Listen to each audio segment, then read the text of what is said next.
Hello everyone, welcome to another episode of Minecraft. It is episode 87, I think. And yeah, it's been over a couple weeks. Yeah, sorry about a delay. That last episode came out a bit later than I expected, but yeah. Anyways, on to the start of this episode. Things happened in recent weeks. I don't know, man. As someone who is, can you believe it, 23 years old, which meant I'm basically a 2000s kid. I am firmly in the Gen Z age demographic, and I had a childhood where I where I watched TV shows. I watched TV as a kid. I watched cartoons as a kid. I watched them on this network. There were mainly like two or three networks where you could watch shows for kids. But really mainly like I don't know. Like I also watched freaking stuff on the internet. And that I feel like had a stronger impact on me in my childhood than like watching, children's shows, as you would call them. But yeah. Anyways, I don't know. I don't know really what happened. I don't really know how I should start this episode, other than to say that, damn, dude, we are going to get Caitlin Clark and Angel Reese, the rematch. We are literally going to get the rematch of the national championship game, the women's national championship game in college basketball from last year. Angel Reese versus Caitlin Clark, Iowa versus LSU. It's gonna be some good stuff, man. It's gonna be great. Hype. The Elite Eight is set in women's college basketball, because who cares about the men's tournament? I think SDSU was in it, and then they got smacked by UConn. the men of UConn. They're probably going to win it. But yeah, anyways, that's really what's been on my mind recently. So, yeah, I guess I'm just going to spend a whole big portion talking about frickin' women's basketball, because really, I am a basketball enjoyer, man. It started out in quarantine. It started out 4 years ago, pretty much, like almost 4 years ago, when like I had that tweet of like, quarantine has turned me into a Phoenix Suns fan, and I want them to friggin' enter the playoffs, like back in the bubble, right? After like not really paying attention to really the NBA or basketball at all is that much. Just, my extent was like knowing who Kobe Bryant was, knowing who LeBron James was, knowing who Dwayne Wade, Dwight Howard, like Paul Pierce, I think Kevin Garnett were, but like not watching any games, like I knew who those players were. And then I played NBA 2K10 and 11 as a kid. But yeah, that was the extent of my basketball knowledge. And then in the bubble, back in 2020, that was when it all started for me. But, I think, yeah, if I haven't said this before, I don't know. It would be an interesting thing to blog about, if I were to do that. An interesting thing to write about for me, in terms of like a thing that I developed strictly in my 20s, like I feel like the main true line of my 20s so far, surprisingly, has been getting into basketball. And I feel like it's just had more impacts in my life than just, having something to watch, just watching freaking games on ESPN or like TNT. I feel like it kind of has like, impacted my life in more ways than one. And I don't know, maybe like if I sit down and like try to like really think about it, I might come up with, like more explanations, more freaking like ways that getting into basketball has kind of changed me as a person, because I feel like I have kind of changed. I mean, one practical thing it's done was that in 2021, yeah, I've talked about this before, is that like, I think, I don't know, my health right now, I think I'm doing like fine, but yeah, in like 2020, yeah, I don't know, who is freaking exercising that much in 2020, other than the people who were really freaking hardcore about it, everyone has a story of like them letting themselves go a little bit, health-wise, fitness-wise, in 2020 when you had to stay inside. Well, it was recommended you stay inside.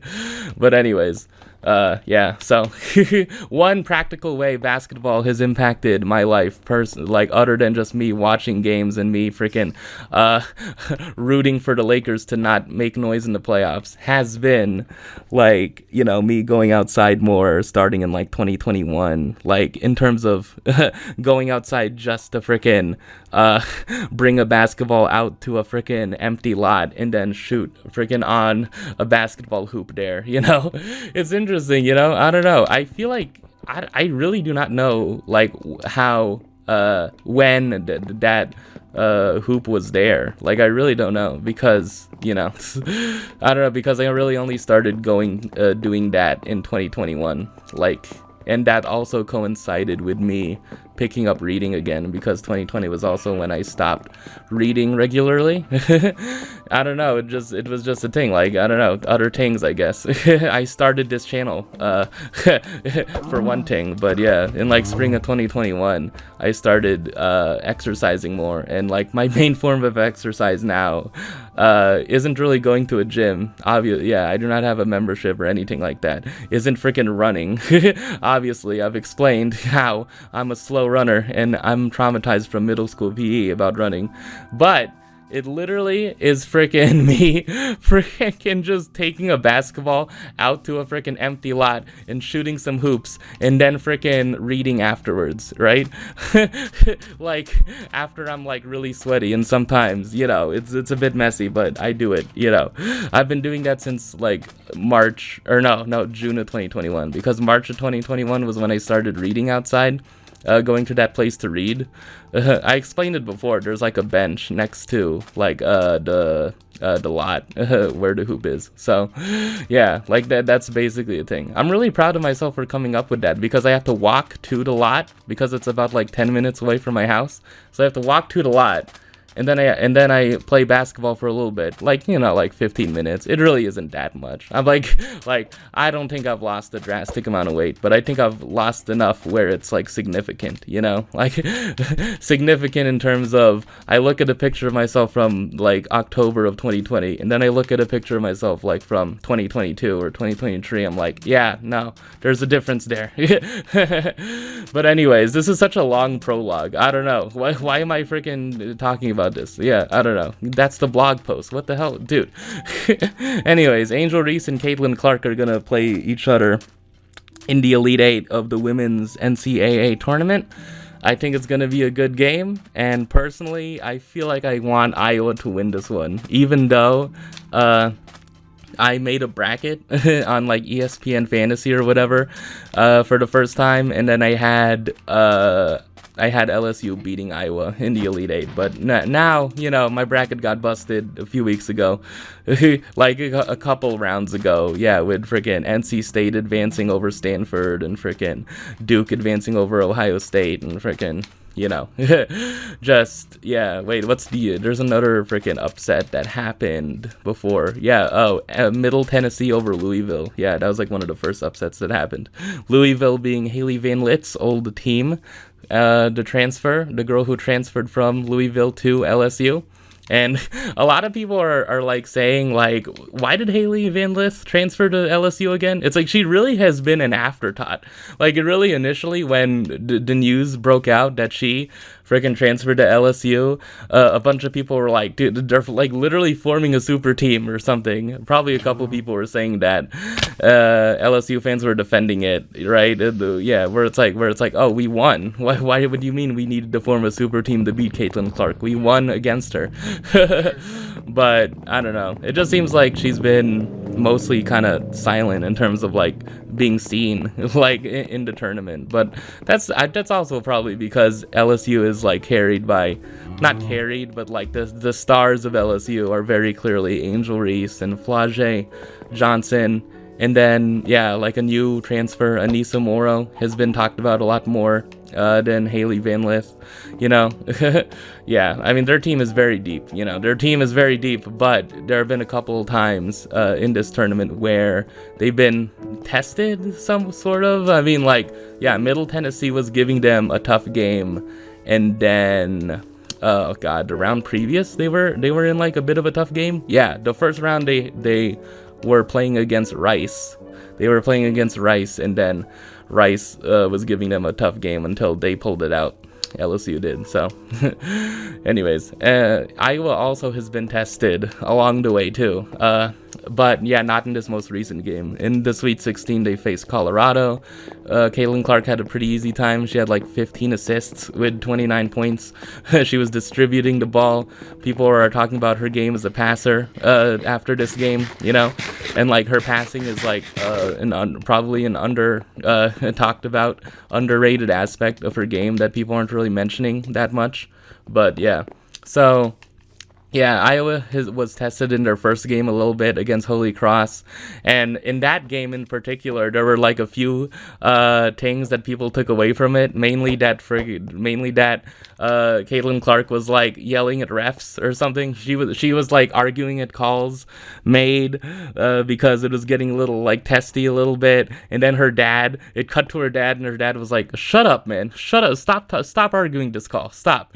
And then there was another video where she bounced the ball off her head. Oh man, I don't know. And then people are being like, is Caitlin Clark turning into a villain? Is this a heel turn for Caitlin Clark?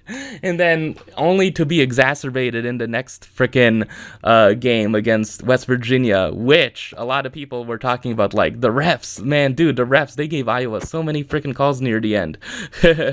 You know, yeah, one of those games. But Iowa pulled it out anyway. And then in that freaking West Virginia game, I think Caitlin Clark yelled, "Shut the F up," or something. And then people took that video. Then people were like, this is not a good example for young children. Dude, she must realize that she is an example. She should be a role model for young freaking girls and boys out there. It's like, okay. What are we doing here, guys? What are we doing? and it's I don't know. That was a little discussion that happened in the women's tournament recently. Of like freaking Cameron Brink also yelled at a ref like "F you." Very easy to read that in an amazing game versus Iowa State. There's this girl, Audie Crooks. Like you can just like look, you just type that name into Twitter and then see a discussion around her. I don't know if I want to like, you know, talk about it that much, but yeah. Like, that was a freaking exciting ass freaking game, man. I don't know, man. An exciting freaking game. It went to freaking overtime, I think. It went to double overtime. Oh, man. Yeah, it probably was just one overtime. But, yeah, like, it was... Oh, wait, no, I think it did go to double overtime. It was freaking... I don't know. Either way, it was freaking exciting, man. It was down to the wire, and Stanford like just barely escaped. There was this girl on Iowa State's team, Emily Ryan, who just kept on hitting shots. And then on the other side for Stanford, Kiki Iriafen is the player that like just scored a whole bunch. Yeah, for Stanford. But yeah, unfortunately, Stanford's run ended against NC State. NC State in the men's and women's tournament have moved on, so they're in the Elite Eight. So yeah, which also means that Cameron Brink's career at Stanford is over. But no fear, because I think I missed this last episode. I think it happened like between freaking last episode and this episode. But she has announced, Cameron Brink has, that she will be declaring for the 2024 WNBA draft. So it's going to be Caitlin Clark is going to be in the draft, and Cameron Brink is going to be in the draft. Alongside, UConn, a player from UConn, Aaliyah Edwards, right? Because I talked about Paige Becker's returning for a fifth year. So, yeah, Aaliyah Edwards from UConn is declaring for the draft. I would assume she'd be drafted, too. But it seems that Cameron Brink is going to be the number 2 overall pick, right? Like, if Paige isn't there, I mean, like, obviously, it seems like, yeah, I don't know. Maybe she isn't, but, like, she's either going to end up... She probably is going to end up on the LA Sparks. So, that's going to be freaking cool, man. Or the Chicago Sky if she gets picked number 3. Because I know this freaking stuff, man. I don't know. Off the top of the dome, man. I'm trying to prove that I am not just a general NBA fan. I'm trying My very hardest, man. I think like with the way I'm talking about women's basketball here, I would hope that I'm proving myself not just to be a freaking NBA enjoyer, man, and not just to be like an NBA casual with how I talk about the NBA and like stuff, especially with how I talk about like the Denver Nuggets and stuff. But, I don't know. I just want to be seen as a basketball enjoyer because I think I've grown into that. Like, I think I've grown into just enjoying the game of basketball. It's a nice thing. It's nice. It's fun. I'm never going to be as freaking good at it as any freaking women's player in college, probably. Like, I can freaking shoot really well on a freaking 8-foot rim because that's how tall the hoop gets most of the time. I think there's times where I move the hoop up. I moved the rim up to freaking 10 feet at the lot I play at, but I don't know. It's not, yeah, I don't know. It doesn't stay up there for long for some reason. It's a bit janky, so it's mostly at like 8 feet or maybe even like 7.5 feet, but I shoot on that thing, man. Just yesterday in particular, I think I made like 30 shots just nonstop because this is a kind of funny story. I think there was someone watching me just like play yesterday. I think there was someone watching me. I don't know.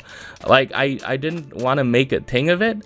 Like, I'm not the type of person to just like look over at someone watching me and like enter a staring contest. But I think, yeah, like I went there, I read a chapter of Track by Jason Reynolds a chapter of Patina, book 2 in the Track series by Jason Reynolds, because that's the current book I'm reading. I think I'll talk about Wild Meat and the Bully Burgers a little bit later, but yeah. Anyways, I read a chapter of that, and then I got my ball out of my backpack to frickin' hoop, and then I think I saw someone there, because there was a car in the corner, like a few feet away, but just not near enough to the basket, so it was fine. But like, I think there was just like someone like standing like outside of the car, but they weren't saying anything because I had headphones in, and I just kept on looking forward and just shooting shots at the basket, and I made pretty much most of them. It was literally like I took a shot, grabbed a rebound, took a shot, grabbed a rebound, took a shot, grabbed a rebound, all while listening to friggin' music. I don't know, man. In any case, that's what I do. I don't do it nearly often enough because freaking, I don't know, March in San Diego. In the part of San Diego that I live in, has been rainy, man. It's like, dude, like, what? The rain? Like, I don't know, man. There was like wasn't there like a women's soccer game recently between Mexico and the US teams, right? And then I think I was watching an episode of PTI where like Michael Wilbon was like, is that what San Diego is? There's rain in San Diego? And I'm like, yes, recently, yes. Dude, March of 2024, man. It's been a pretty rainy month, man. I don't know. Yeah, February, March of this year has been a bit rainy in the San Diego area. I don't know. I kind of want it to end. I do not think I'm built for a place like Seattle, because I've heard that it just rains a lot. Or even like London, but I don't know. Oh, God. Anyways, back to women's basketball. Is there any other cool storylines from the tournament? There's the coach of LSU. Oh, man. Yeah, there's the coach of LSU, and there was this article supposedly being written about her by the Washington Post. And then this woman is like, just no, I will sue the Washington Post if they post a false story about me. Oh, man. A journalist has been contacting me for 2 years. Asking me for a comment on this supposed article that they're writing. Are you kidding me? They only gave me 2 days to respond or something. Like, I don't know. Calling out journalists, calling out the media for being fake. Gee, I guess I wonder who else has done that. I really do wonder who else has called out the news for being fake. I wonder. But anyways, yeah.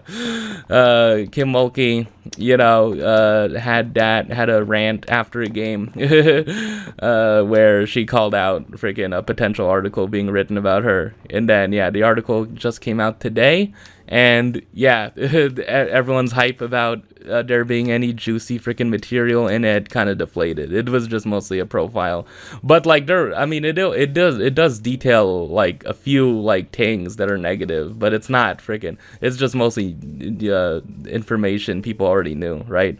It's like she encouraged Brittany Griner to hide her sexuality while she was the coach at Baylor, and then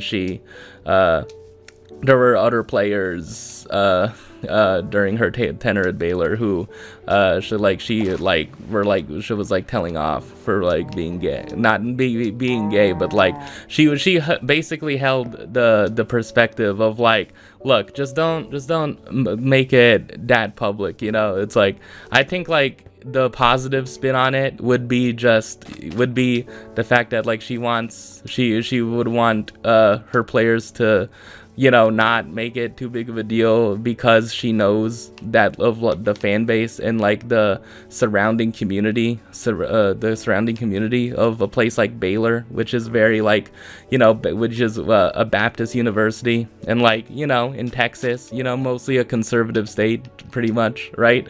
Yeah. But I don't know. Dude, like there's other, I think like the most freaking negative stuff in the article was just stuff surrounding that. And like there was like another player she had where she was like questioning another player at Baylor who was gay, and she was questioning like, why do you dress like a boy, or something, because she was wearing like basketball shorts like outside of practice or something, and baggy jeans, right? And it's like, okay. Oh man, I don't know, but I think there probably is some like dark freaking stuff, not dark stuff, not but there probably is some like deeper like scandalous kind of things that have gone on during Kim Mulkey's tenure at LSU or Baylor that probably haven't been uncovered, like the way she was reacting like that to just, what ended up to be a pretty mild profile of her, I guess the surprising revelation from it is that her dad, like she hasn't spoken to her father in like years, right? Yeah, her dad is 86, and like her father just hasn't spoken to her. I think it might have been I don't know. I did read the article. I did read the entire thing, but I was just like mostly like reading through it to find the juicy stuff, which I never found. So I mean, yeah. Oh man, it might have had something to do with her. Yeah, this is all speculation, by the way. You can just like read the article. You can just like go find the article on the Washington Post website if you want to read it. But I think it might have been due to her like marrying like her husband. Yeah, back then. I don't know. Yeah, I might, if I'm serious about editing, fact check this later on. But look, man, I want to expound my effort in other places. Okay. Oh man. Anyways, that's another thing. Yeah, I don't know. There was an article about Kim Mulkey. Yeah, that kind of wasn't all it was hyped up to be. But anyways, yeah. Anything else narrative-wise from the tournament? Yeah, I'm just thinking about it. Yeah, South Carolina is probably gonna win it all. They're most likely, they're the favorites. They're like heavy favorites. They've blasted through the tournament, man. They blasted through freaking North Carolina. They blasted through their first round opponent by like 50 freaking points, But this recent game in the Sweet 16 against Indiana was like they were up by 22 in the third quarter, I think, which was said. I didn't watch the game. I woke up freaking too late for it, but yeah, they were up by 22, and then Indiana cut it to 2 points like in the fourth quarter, late in the fourth quarter, and then Raven Johnson hit a massive 3-pointer to basically seal the game for South Carolina. And funny that it's that player, because if you remember, I remember. If anyone remembers, that's a women's basketball enjoyer. And if you're not a freaking enjoyer of women's basketball, you probably should be. Hopefully, I'm like building a case as to why you should pay attention to it more. If freaking you are a general person who watches basketball and haven't been exposed to at least like a little bit already from like Caitlin Clark and like the Sabrina Steph shootout, which I didn't talk about. Steph, I really wanted Steph to lose that. Kenny Jet Smith said some freaking kind of sexist things, but whatever. I should have cut his mic, but yeah. Anyways, funny that Raven Johnson hit the game-sealing three-pointer for South Carolina, because there was this viral freaking moment I talked about last year in the Final Four where LSU played Iowa, and obviously like Iowa, Caitlin Clark had 40 points. Iowa won against South Carolina. It was their only loss basically in the tournament, which knocked them out. There was this viral clip of Caitlin Clark guarding Raven Johnson, and like she was, the term, she was sagging off of her, which basically was like not getting up in her like space, like, like just basically being like, you're not really a threat from tree, so why should I guard you really hard, like why should I guard you all up, like why should I freaking spend so much effort guarding you when I'm not that worried about you shooting a three-pointer and making it, basically. So there's that viral clip of like Caitlin Clark just absolutely disrespecting Raven Johnson, and Raven Johnson in that Final Four game last year didn't end up hitting that many trees. I think she probably hit like one or two, but yeah. And that clip went viral, and then in the post-game interview, like Raven talked about that.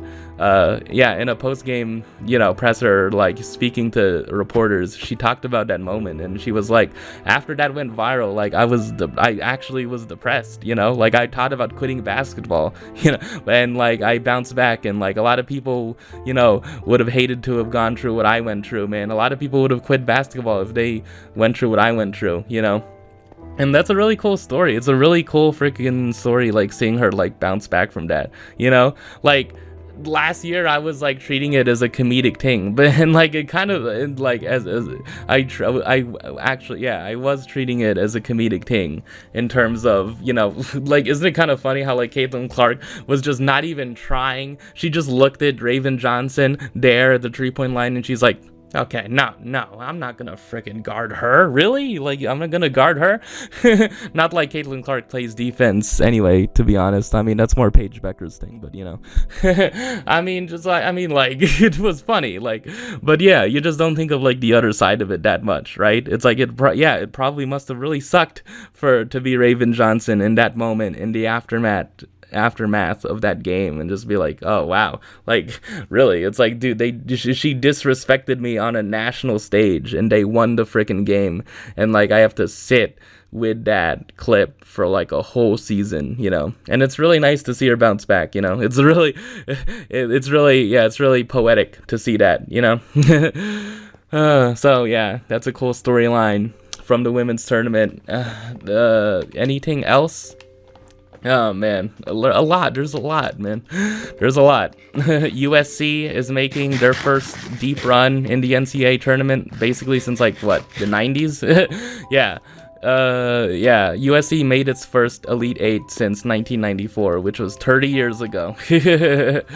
And I think Juju Watkins was born in like what, 04 or 05, right? Oh man, and it's like, yeah, it's cool. Juju Watkins is a freshman leading frickin' USC. She basically is like the leader of that team.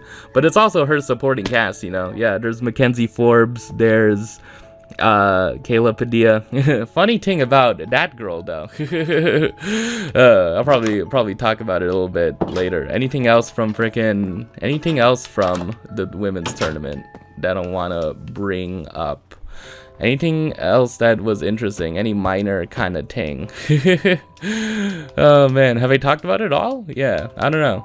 there's a lot of people who have said that, like, oh, I'm way more excited for the women's tournament than the men's tournament, but it probably just means that they're just tuning in for LSU and Iowa again, you know?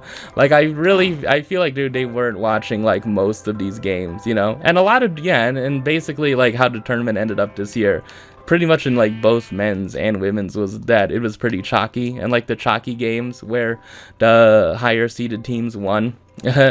Higher seed meaning like 1, 2, 3 versus like 7, 8, 9, 10, 11, you know, like a lot of the games where the higher seeds won have been friggin' mostly like, you know, like they've been they lead for like 5 to 10 points basically the whole game, and like it gets into a blowout sometimes, you know, obviously. But I don't know, I think I would like to brag a little bit and be like, no, I've actually been watching the first 2 rounds a little bit, you know. I think I was just mostly like on and off. Like I was mostly just like watching it intermittently between, you know, just doing other things, I guess. But, you know, I just kept it on, you know. I was watching, you know, teams like Princeton. I was watching teams like UC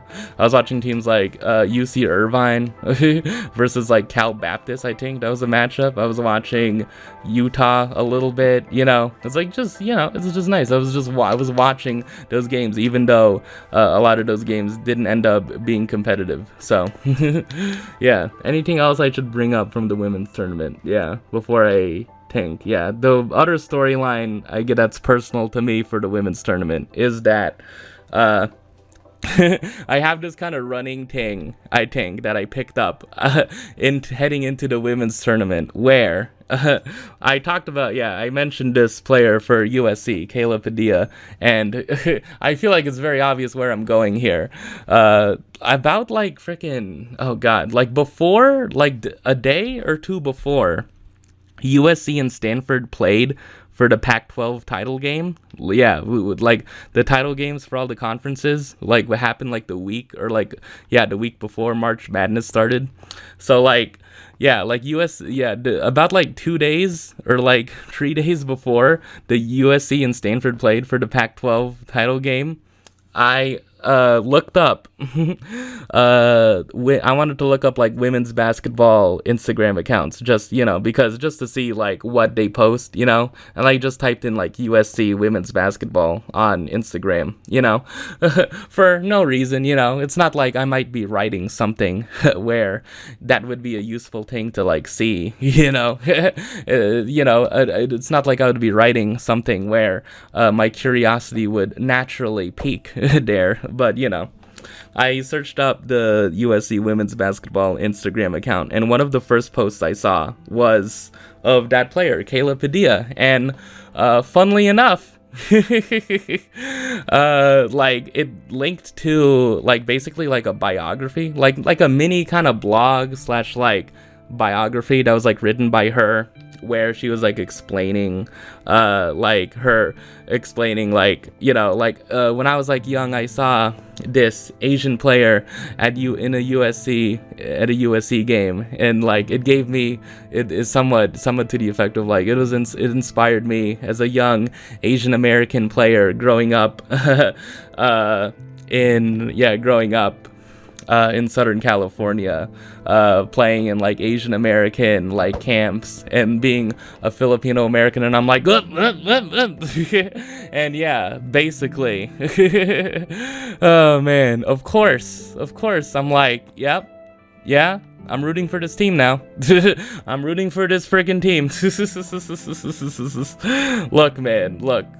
Yeah, I'm rooting. Yeah, like a lot of people are like rooting for USC because of Juju Watkins, and I am too, basically. I am too. But it's just funny for me because like I'm probably like, other than like her parents or something and her family, I'm probably the one just like noticing friggin' her on the court the most, because she is a starter. Yeah, like the fun thing about USC is that her and Mackenzie Forbes and one other player are transfers to the program from Ivy League schools, and Mackenzie Forbes in particular was a transfer student from Harvard of all schools, right?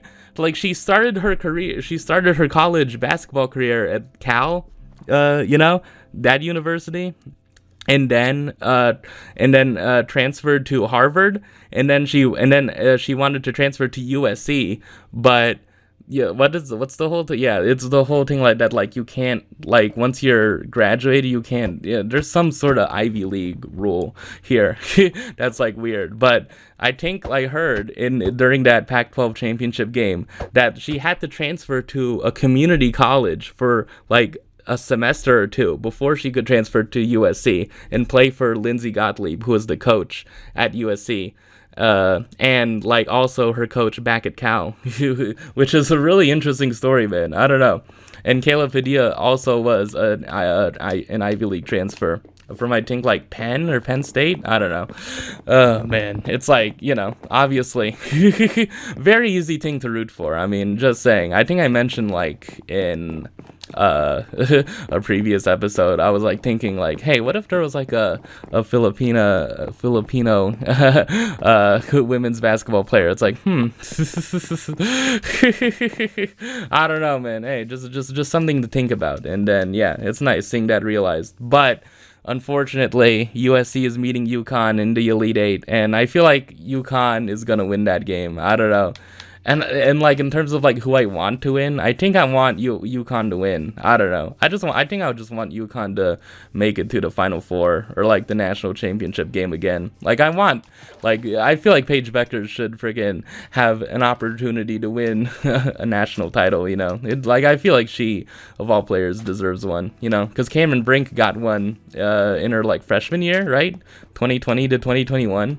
It would be nice to see Paige Beckers freaking have one, It'd be nice. Also, like Caitlin Clark, but, I don't know. Yeah, there's this whole like comparison thing between like Paige Beckers and Caitlin Clark. There was a tweet that said that Paige was gonna be Caitlin Clark before Caitlin Clark, and it's like, okay, guys, we don't need to compare the two, man. Please, we do not need to be like, oh, this player's better. Oh, let's like, come on, man. We can appreciate both, man. It's the same thing with freaking these comparisons between Angel Reese and Caitlin Clark, right? It's like, who was the player that really brought the attention to the women's game? It's like, okay, all right. It can be both, man. Please. Oh, man. Anyways, it's been like 40 minutes. I've just been going on and on. This could be like, oops, all women's basketball, but like, I don't know. I think I want to talk about some other things a bit briefly, right? At least. Anything else? Talking about Kayla Padilla, that's led me into my larger kind of subplot of watching the women's tournament, which is I'm noticing every Asian player in the women's tournament and taking note of it. For Princeton, there was this girl called Caitlin Chen, who was like a senior, who was like talked about a little bit before the tournament. By the certain analysts for like ESPN, who this like really good player, like one of the best players in the Ivy League, right? And she was playing for Princeton, but unfortunately they lost to West Virginia. Oh yeah, also in terms of an upset, Baylor upset Virginia Tech, and like in terms of like similar to Cameron Brink, like career ending, I think like Virginia Tech had like a core. Virginia Tech had this like core of players, these players, Liz Kitley and Georgia Amor, and Georgia Amor's from Australia, and I think they're seniors, so I think Liz Kitley, the sad thing is that Liz Kitley injured her ACL, so like right before the tournament or something, right? It was unclear, she had some sort of injury. And it turns out that he injured her, she tore her ACL, and it kind of sucks that she was like watching from the sidelines, and like, that basically was the end of her college playing career, like watching her team get beaten by Baylor in an upset. It was like a 5-4 upset, but still, there was a tweet that said like every smile is attached to freaking sadness, like every time there's like one team celebrating and happy, it's like there's another team team on the other end of it that's just really sad and emotional. It's like, yeah, that's the unfortunate reality of freaking competition and sports and stuff like that, you know? It's really nice, you know? It's almost as if freaking there are certain sports that really lend itself to narratives in terms of like fiction, in terms of like writing and like creating like good stories and plots. You know. It's almost as if, I don't know, interesting thing to think about, but yeah. Anyways, yeah, I guess that's the Virginia Tech side tangent. Anyways, yeah, I'm noticing every Asian player in the women's tournament so far, and I think like most of them have been eliminated. So Caitlin Chen was playing for Princeton, and Princeton lost to West Virginia. And then for Gonzaga, which lost to Texas last night, right? Yeah, they lost to Texas. There were these two girls, the Truong twins. I think like one's named Caitlin. I don't know. Yeah, one is named Caitlin. I know that. Yeah. So yeah, they were twins playing for freaking Gonzaga, which is interesting. And they've apparently been playing there for like 4 years. So yeah, that's a cool thing. And then yeah, obviously Kayla Padilla is playing for USC, and she's a starter. Like that's the thing too. She isn't like a bench player. No, she's a starter like for that team. She's mainly like a guard. Yeah, she's a guard. So she I think like she's mostly like off the balls. I think she like most of the times I've seen USC is that she sometimes like brings the ball up the court, but yeah, most of the time she just moves around and like tries to gets open in the corner for a 3-pointer, you know. So that's how she gets most of her shots. She gets most of her shots shooting trees. I've noticed, because you know, yeah, with USC it's mostly Juju Watkins and everyone else, right? There was like a game where there was a stat line that said she had like 30 freaking shot attempts, right? And she only hit like freaking 8 or 10 of those 30 shot attempts. And then someone quote tweeted, I know her teammates have a freaking group chat without her. Imagine if like, you know, I don't be like, that's obviously a joke, but what if there was though? What if there was like a USC group chat where they're secretly like, okay, so is Juju really gonna get this many shots, man? Oh, man, please. And also an interesting thing about that is that in the Pac-12 title game, it was Mackenzie Forbes who was like the big star of the game. She had 25 points, and Juju Watkins had like 9, 10. Stanford's like. Because earlier in the season, the regular season, Juju had 50 points against Stanford, so they overcorrected and they're like, okay, we're gonna guard Juju to hell and make sure she has no points almost and no baskets. But, you know, they didn't expect all the other players to step up like that. And it's cool. So, yeah, that is why I'm rooting for USC. Oh, man. Anyways, is that everything I wanted to discuss from the women's tournament? Man, dude, I made a show of it, man. Oh, man, it's nice.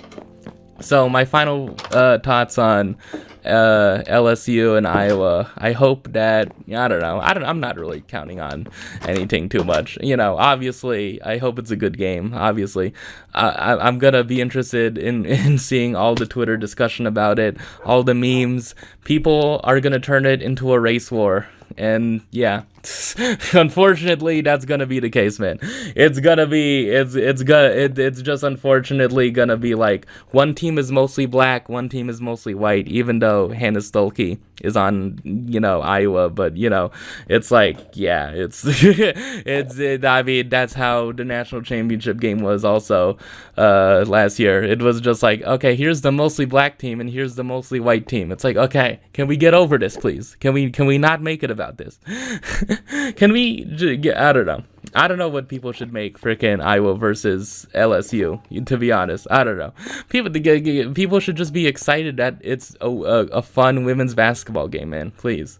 I don't know. Hopefully, the refs have little involvement in it, and then that's gonna be the dominant conversation. Is like the refs. I don't know. Oh man. Anyways. That was a lot to talk about women's basketball. Can I talk about the NBA in like 2 minutes and breeze through all the stuff? Embiid could come back. I don't know how much that'll impact the Sixers in the playoffs. They've been looking really bad without him. The Nuggets are still a really good team, but the Timberwolves and the Thunder keep on winning games. 1, 2, and 3 in the West has shifted between those three teams. The Rockets have been winning 11 straight games. And who are they hot on the tails of? Oh, Golden State? Oh. Meanwhile, Draymond got ejected again. Steph a freaking bad leader? Oh, God. Lakers still remain in the 9th seed. Yeah, scared. I'm so scared. I really am. I legitly am scared that they could upset the freaking Thunder in the first round, or even the Timberwolves. It sucks, man. If they get matched up with Denver, too, they're going to be, Lakers fans are just going to be like, yeah, no, we got it this time. It's like, okay. Sad, man. Did the MVP change? I think it could be Jokic or Shea. It could be Jokic, Shea, or Luka for me. I don't think if Luka or Shea win MVP, I don't think it's going to be a robbery at all. I think they very well deserve that award. Oh, God. Anyways, oh god. The baseball season started. Yeah, who cares? I mean, I don't know. Look, man. Oh, there's this freaking player. There's this like baseball player. He's called like Shohei Ohtani. I don't know if you've heard of him. Apparently. Oh man, I don't know. Should I go into like betting? It's like, okay, the Jonte Porter situation. Yeah, stupid, dumb. Why would you bet the under on yourself? Very dumb. The Shohei Ohtani situation. Should we believe that frickin' Ipe was really stealing from him? I don't know. I don't know. I don't know. But like, should we also believe that frickin' Shohei is a gambling addict? Probably not. Like, it's probably not those two things. It's probably somewhere in between. I don't know. Should we believe that he was trying to help Ipe out and Ipe had his translator, Ipe, had a gambling problem? I don't know. Oh, man. Anyways. Oh, man. Can I move on to something else, man? I'm just like doing all of this freaking off the freaking cuff, man. No script necessary, man. Anyways, so the book I got finished reading like a week or two ago, Wild Meat in the Bully Burgers. I don't know if I could talk about it more, at length. I don't know. I just found it to be a really good book. I've been liking just like the books, the adult fiction books I read have all come out before the 21st century. I recently got one like post 2000. I've got like a few ones post 2000. I don't know. Like a few of them are from Indian authors. Yeah, one novel I got was called The Namesake by Junpa Lahiri. I found a book of her short stories in the San Diego Public Library like a few, like probably like almost a year ago at this point. I don't know. It seems like an interesting author to me. I don't know. I think like the adult fiction, kind of / literary books I like to read are from like diaspora authors, to be honest. Like I'm really mostly interested in reading like immigrant kind of stories, like that like heavily like leans me in favor of like buying a book or like getting a book if I read the synopsis on it and it's about like a certain like Vietnamese or like any Vietnamese, Japanese, like or like any sort of ethnic group coming to America or something, I don't know, just like the diaspora in general, it doesn't have to be Asian. I don't know, like Vietnamese was just the first one I turned to. But yeah, another book I got in terms of that genre is called The Gangster We Are All Looking For. Yeah, I could get the author's name, but yeah, that's just one of like a type of book that I'm like really like into right now. Yeah, like Dog Eaters. Oh no, Dog Eaters isn't about like immigrating to America. That's The Gangster of Love by Jessica Hagedorn. And I talked about reading The Gangster of Love last year. But yeah, it like in terms of like adult literary fiction, like that's kind of like those are kind of the books I like to read at this point. There's a little tiny bit of I don't know. It's not book drama, but like it was Twitter discourse. I hate saying that word, but like there was someone who tweeted, "What's your red flag?" If someone says, "What's their favorite book?" and then they answered like, "Yeah, like mine is Catcher in the Rye." It's like, okay. Do we need to bring this up, man? Did I need to bring that up? No. Anyways, what did I like about Wild Meat and the Bully Burgers? Just like the voice, just like the fact that it's very, it's not, I mean, obviously it's written in English, but it's basically written in another language. It's written in Pidgin English, which is, like how, where like natives of Hawaii, like how they speak, and it's really cool. Like it's basically just like, it doesn't explain really anything about like how you speak, how people speak, it's, or just like, oh, this is what this thing means, it's all just like it throws you into this like basically another language of Pidgin English. And like I really like that aspect of it, right? Just like reading through and like reading like stories from this like perspective, that was a really cool part of it. And yeah, it's a book told through, like story. Like each chapter is basically its own short story, which I like. It's kind of like how the Garcia girls lost their accents a bit, but there's like a lot more chapters. There's a lot more like stories in the book. Yeah, some of my favorites are like the title track, the title story, basically called Wild Meat and the Bully Burgers, which is about, like hunting is a very common is a thing like brought up into the book a few times, right? And like it's about the main girl Lovey and her sister Calhoun. And like her father takes them hunting, and like they raise a calf together, and then like Calhoun, Lovey's little sister, names the calf Bully, right?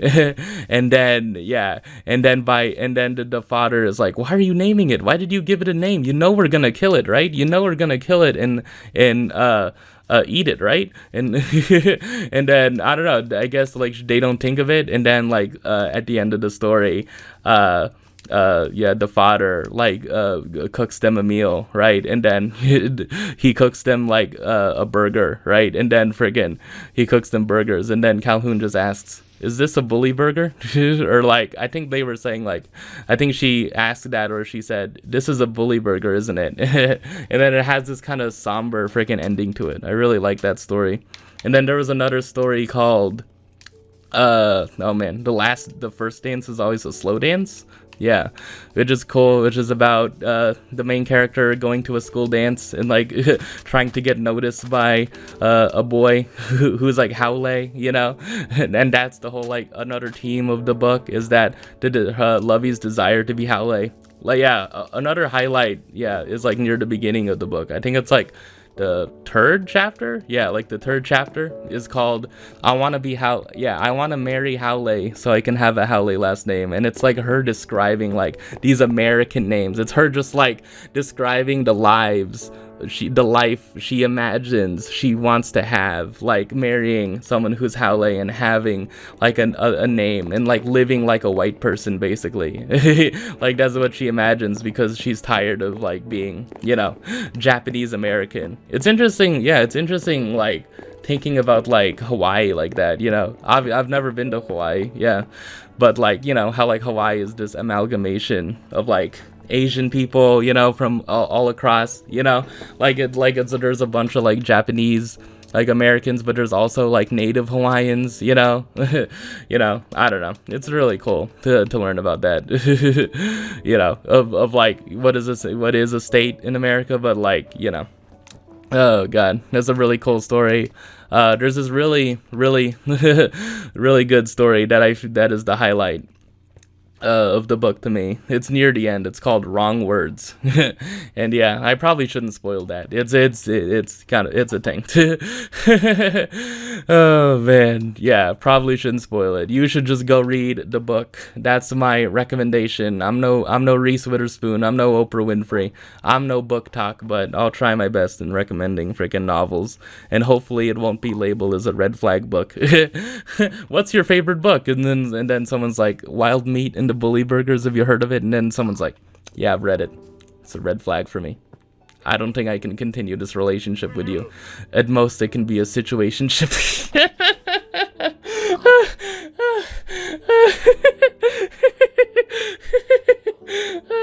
God, okay, alright, anyways. Oh man, any good music I've been listening to? Friendly Fires, they're a UK indie pop rock kind of band, similar to like something like the Naked and Famous. Yeah, I don't know. Blue Cassette, Hawaiian Air, Live Those Days Tonight is the first track, and then yeah, Show Me Lights, really good song. Really freaking good songs.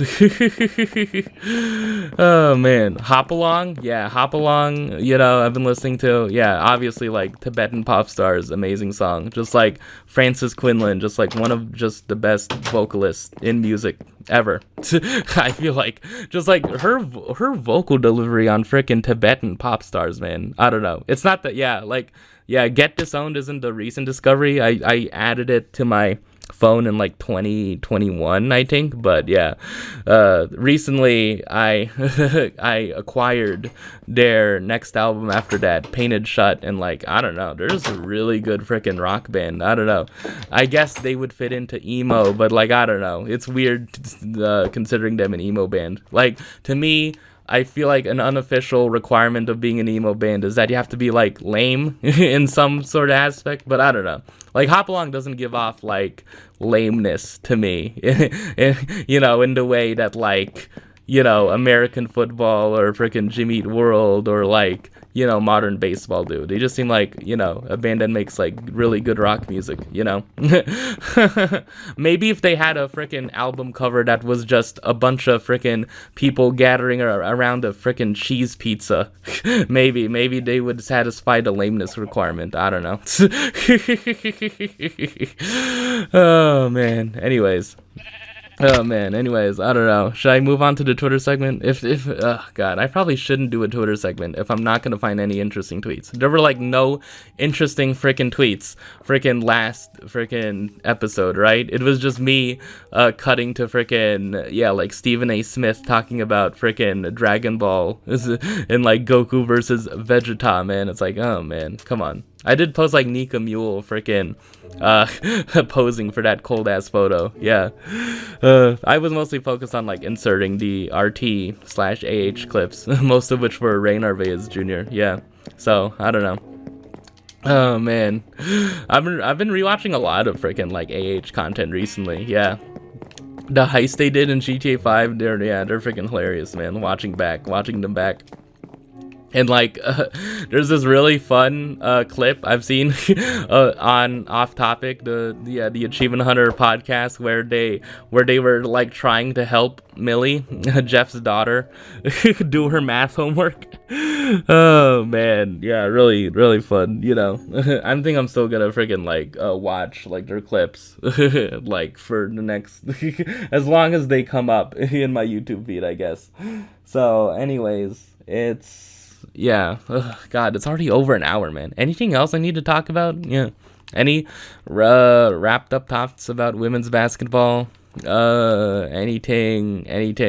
It's great. It's a great time, A lot of people are saying it, a lot of like women like are on Twitter are saying it, but I don't know. I hope that like men who I hope there is at least like one man who has historically said lower the rim or something like, oh, I just wish they dunk more. Like, I wish there was like, there probably is like one man out there who has watched a game or two from this women's tournament and has been like, oh, that's actually pretty cool. That's all we need, man. All we need is just like slowly, one person at a time, I don't know. I think, I'm glad that I evolved into just a general basketball enjoyer, man. I don't know. I'm just glad. I feel like I'm glad. I don't know. I think I would have been a lot less interesting if I was just only someone who, watched the NBA. And, like, watch the NBA means, like, only cared about freaking like popular freaking teams, only cared about what LeBron, Steph, and KD were doing, because that is like a brand of person, I don't know. I sometimes look at freaking like LeBron or KD or Steph stan accounts and I'm like, you dedicate a whole Twitter account to freaking like one player and filter your fandom of basketball through like one player, and it's like, I don't know, that just seems like a weird way to freaking view basketball, to be honest. Like, I don't know, like what about the game, you know? Yeah. And recently there was, LeBron and JJ Redick teamed up for an X's and O's, a basketball podcast where they dissect frickin' the actual X's and O's and frickin' mechanics of the game, like frickin' baselines out of bounds plays and frickin' inverted pick and rolls and like high screens or something.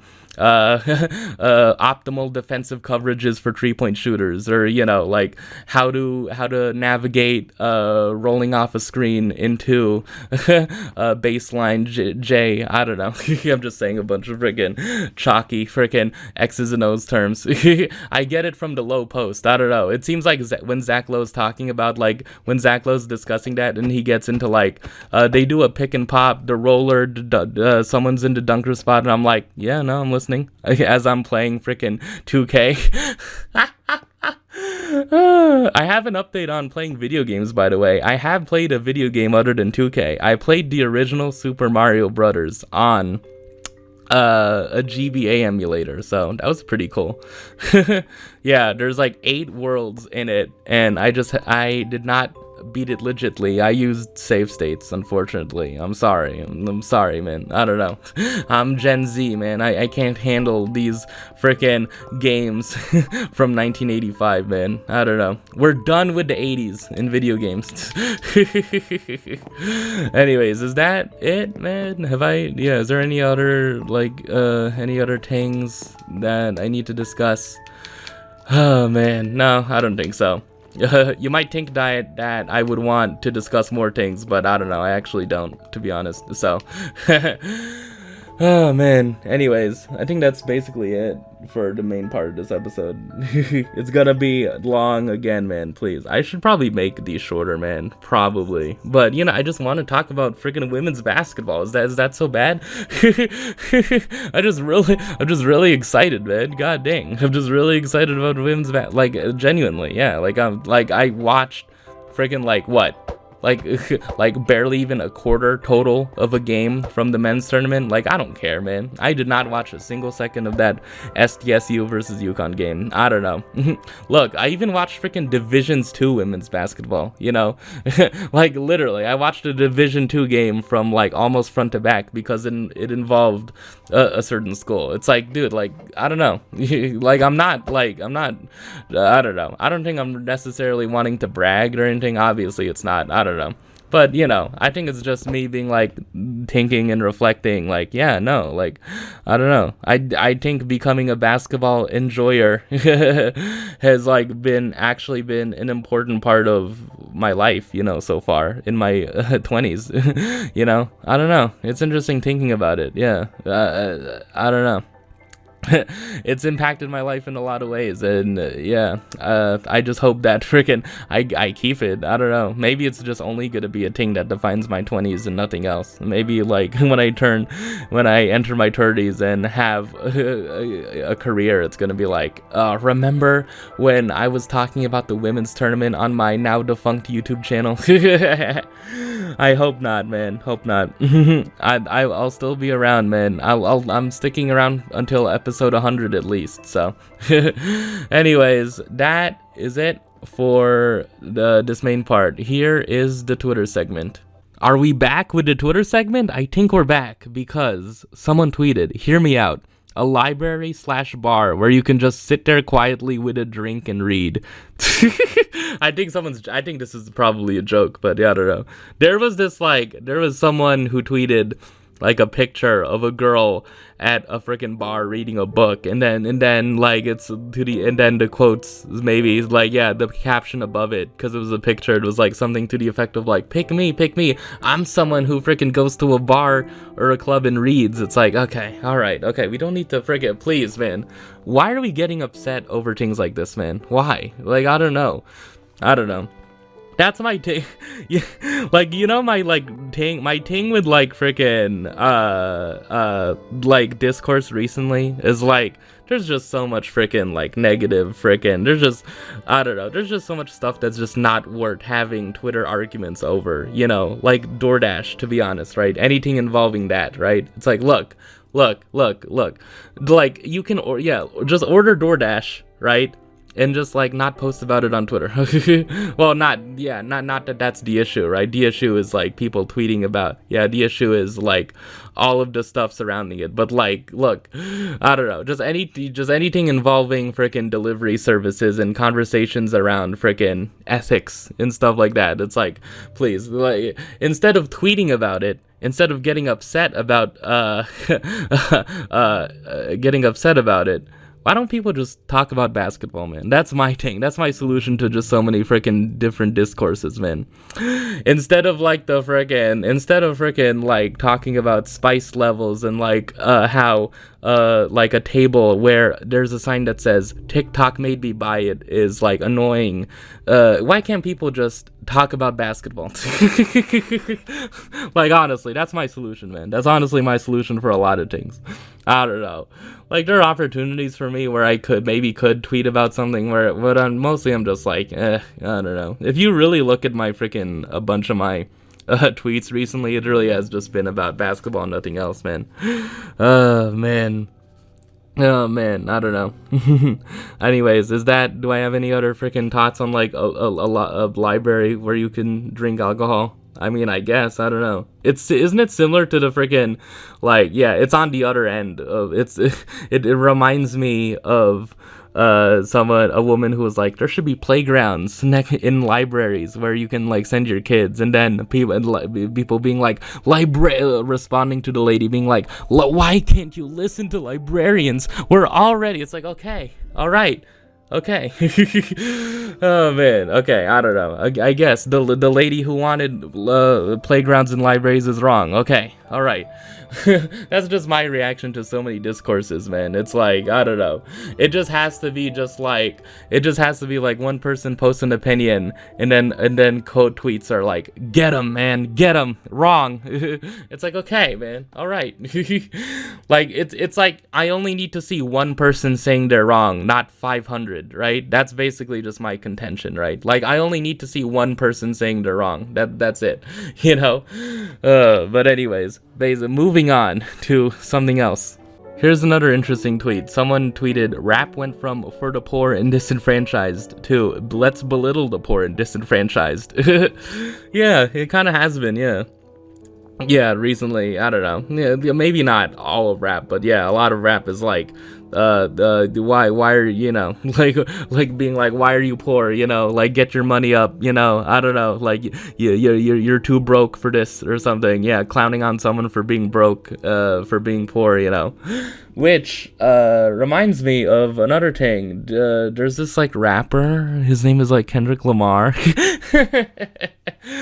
Do I have an opinion on the freaking Kendrick Lamar calling out Drake and J. Cole thing? Like, I don't know. Yeah, I'm just gonna reiterate what I've said in a tweet. It's like really, like there are people who would argue that Drake is a better rapper than freaking Kendrick. It's like, really, like, I don't know. Like, I don't really listen to rap music like that, but I don't know. It's like, yeah, I don't know. An interesting thing is in the diss itself, when the diss lyric itself, he was saying that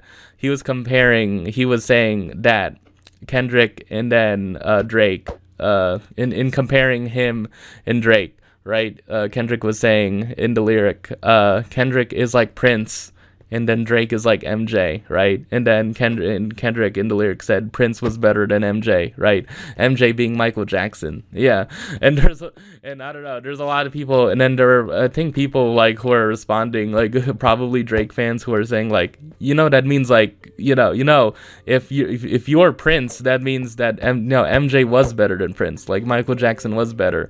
But like, obviously it's the dichotomy of like Michael Jackson was like the popular artist with all the hits, but freaking Prince was also a popular artist, right, by the standard of like the 80s, but like Prince was just known more for like, yeah, like being the more artistic one of just like releasing an album where he produces it and freaking plays all the instruments, right, like on Purple Rain, right, and then freaking like goes back, you know, like the way more creative one, basically. So that's, I guess, who Kendrick is comparing himself and Drake to.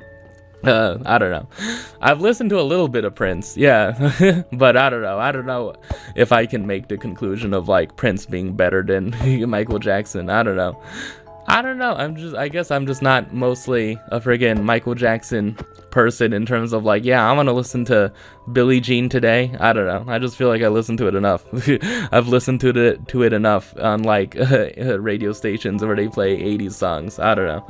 Anyways, I guess that was a cool thing. I don't have any really further opinions on it. I don't know. I just think that Drake is not nearly the lyricist or the rapper or has bars like Kendrick does. I just think that, and I also probably would prefer Kendrick's music overall, right? Like to Pimp a Butterfly, Good Kid, Mad City, Section 80 even, right? Like, I don't know. Like I would take Section 80 over an album like Scorpion or Views probably, or frickin' Dark Lane demo tapes, or freaking More Life, or like freaking Nothing Was the Same. I don't know. Nothing Was the Same as the Drake project that, yeah, the few ones, yeah.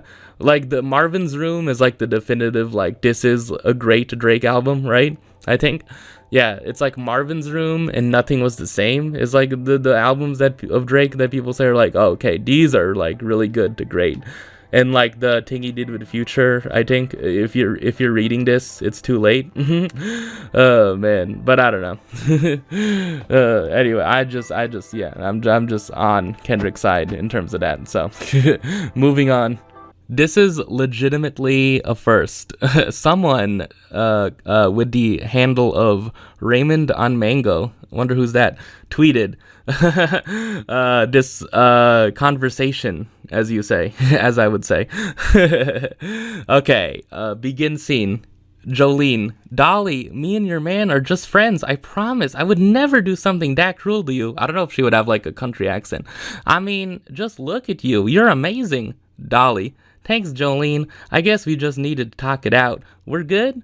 And then Jolene responds, of course, you know, if I'm being honest. And then, like, I think, like, with the ... like, I ran out of characters, but I think the joke I'm trying to make is, like, kind of leading into the conversation around the song Jolene, right? And, like, why Jolene is, like, an iconic song for a certain brand of, like, pop music fan. I don't know. Yeah, like, I mean, it's been talked about before. Like, yeah, the quote homoeroticism of the song Jolene, how like Dolly Parton is like begging, it's like, please, you are too attractive, man, please do not, like, I'm so afraid that you're gonna steal my man, I'm so afraid of it, or something. Like, that's basically what the song is about. Right? And yeah, I guess it relates because Beyonce decided to release a country album with a bunch of songs, and one of the songs was a Jolene cover, you know, as if a bunch of country artists haven't done that already. But it's cool, I guess. Yeah, I don't know. A lot of people have posted, like, you know, mildly lukewarm to like negative freaking takes on it, you know, saying that, like, you know, they got Beyonce got rid of like the pleading and just replaced it with like threatening, right?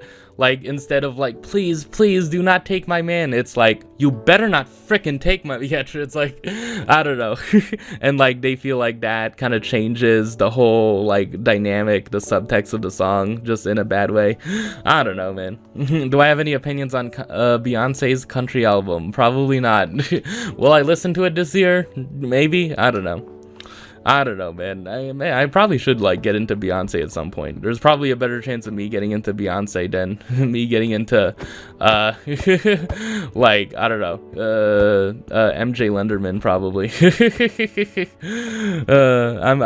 Maybe, I don't know, but like it's a country album. I know, like it's a Beyonce country album, but at the end of the day, it's still a country album, man. Like, I don't know, man. I still just like, I don't know, like country music is still a barrier for me, okay? It really is still a barrier. I don't know. I think I can listen to Johnny Cash and freaking Marty Robbins and freaking Peggy Lee. I can listen to a country artist if they've been featured on the Fallout New Vegas soundtrack, or like a Breaking Bad episode, or yeah, a Breaking Bad / Better Call Saul episode. But it's like, other than that, like, I don't know. Like, I don't think I don't think I'm just gonna be a country music person, man. I don't know. Like, yeah, it's fine, man. Some people just need to realize, like, this is gonna be a thing that's not gonna be a thing I'm not gonna be into. This is not going to be the genre, the type of book, movie, show, game for me. And more people need to realize that, there's the freaking go out of your comfort zone, but sometimes there's value in realizing the boundaries of your own taste. You can, like, obviously you should be encouraged to push them, right? But like, you shouldn't just chastise someone for like keeping it safe, right? I wouldn't do that. I don't know. It's fine. Like, I feel like in terms of like literature, like, I don't know. I guess like me getting in, I don't know. I've always liked freaking stories. Like the stories I described, the adult fiction literary stories I described, though, of like diaspora authors writing like novels about like coming to America, or like adjusting as a certain like racial ethnic group living in America. I've always kind of liked those types of stories. I don't know, even though I'm second generation. But I don't know. You just gotta realize that sometimes that people are gonna have their own tastes, man. It's fine. You just mark it as a red flag and move on. Anyways, yeah, moving on to more tweets, I guess. Okay, I'm just gonna rattle off a bunch of tweets about another freaking thing that is a thing I like, but not recently though. I guess I haven't been focusing on it too much recently. There's a string of tweets that's fun here. There was a boxing like event card recently, as in today, and there are results from it. Someone tweeted, "Prime Raleigh Romero has the skills of a washed Ricardo Mayorga." and then two other tweets. First, Jermel Charlo loses. Now Tim Tszyu. Terrence Crawford's certainly finding it hard to nail down an opponent post Errol Spence. If Spence gets the Sebastian Fundora fight, who beat Tim Tszyu, ahead of him, then Jaron Boots Ennis may well be the realistic option out there for Crawford. And then above it, in one of the bloodiest fights in recent memory, Sebastian Fundora scored the upset with a split decision victory over Tim Tszyu. 116-112, 115-113, 112-116. Tszyu has suffered a gruesome gash over his forehead in round 2 from an elbow that changed the fight. Oh, wow. Interesting, yeah. I don't know, just interesting to think about. I don't know. Who will Terrence Crawford's next opponent be after Errol Spence?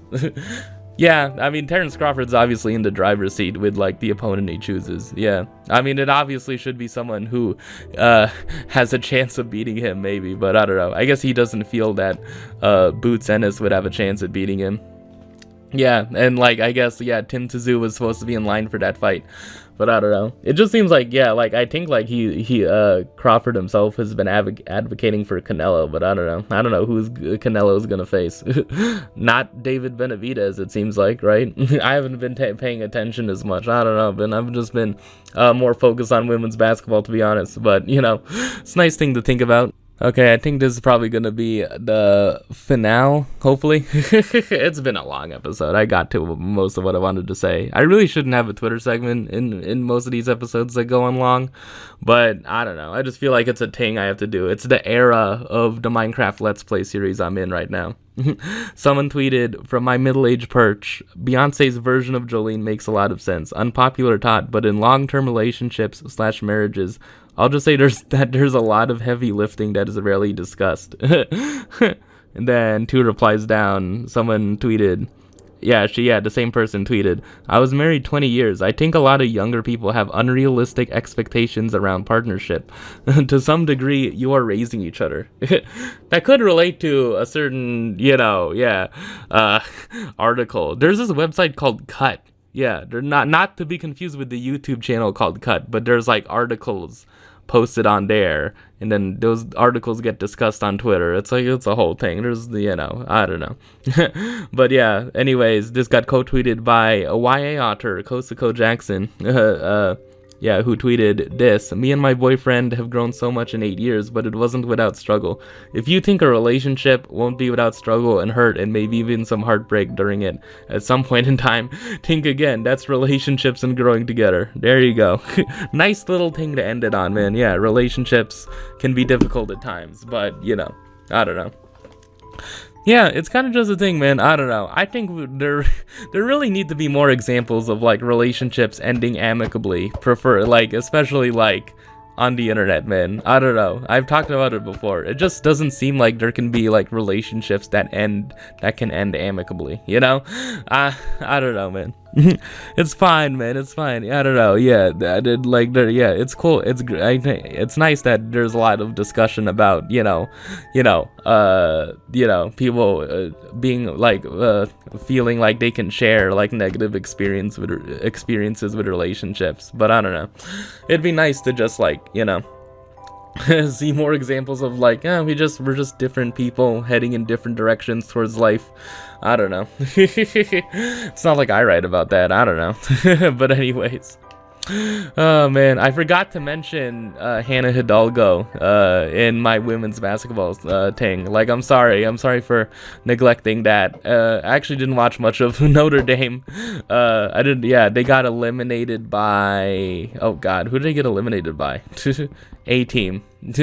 Oh God, I know the Elite Eight. They got. God, I know Oregon State. Yeah, Oregon State beat them. Yeah, and Oregon State is who South Carolina is facing in the Elite Eight. So yeah, an interesting thing about that game is that Hannah Hidalgo was forced to remove her nose ring. It was like, yeah, like you saw, there's like a video like at the beginning of the second quarter of the game where like her nose ring got forcibly removed, and like the refs just decided to enforce the freaking no jewelry, no no facial jewelry like rule now in this round and not the previous two, which is weird. I don't know. Yeah, if I was her, I'd be kind of like weirded out by that. I'd be like, why now? Like, why not before the game? Would you tell me, Anyways, anything else, man? I don't want to do like a long run through of like me scrolling through because I don't know. It's very unprofessional, I guess. Please, but is there anything freaking like important or fun that I can freaking see? No. Oh man, the saddest archetype I observe is the comfortably numb 27-year-old guy with a stable job making around 150K per year. Okay, what is going on here?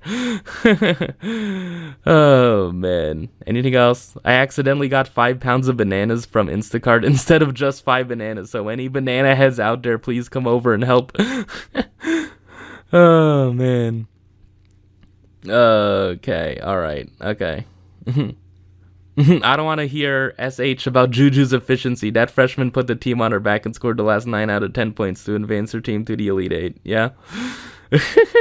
It's fine, man. It's fine, yeah. Man. Anything else? Please. The final... Anything? Yeah, I should just stop doing this because it's just like there's rarely ever any like exciting things that I find in this like in the frickin' like lightning bonus round of frickin' the Twitter segment of all things.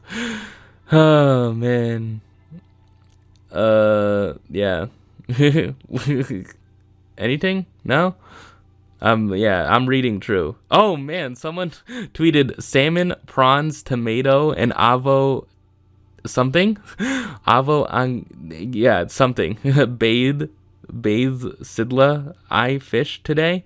It's a recipe, and then someone quote tweeted salmon garnished with prawns. Oh, there will be signs. Okay. Okay. Oh man, that's a good way to end this. Okay, anyways, that is basically the episode. It ran a long time again, dude. The recording is literally at at an hour and 44 minutes, man. Oh my god, dude. I took a lot of time to find the tweets that I did. So anyways, yeah. Hopefully it's good. It's great. I like talking about basketball as a basketball enjoyer, man. I will do it even more once the freaking Elite 8 and the Final Four happen. And this will probably be uploaded probably Monday or Tuesday. Yeah, I think I should try getting it out on Monday, but if nothing else obstructs me, I will get this out by Monday. So anyways, thank you so much for watching, and see you on the next episode.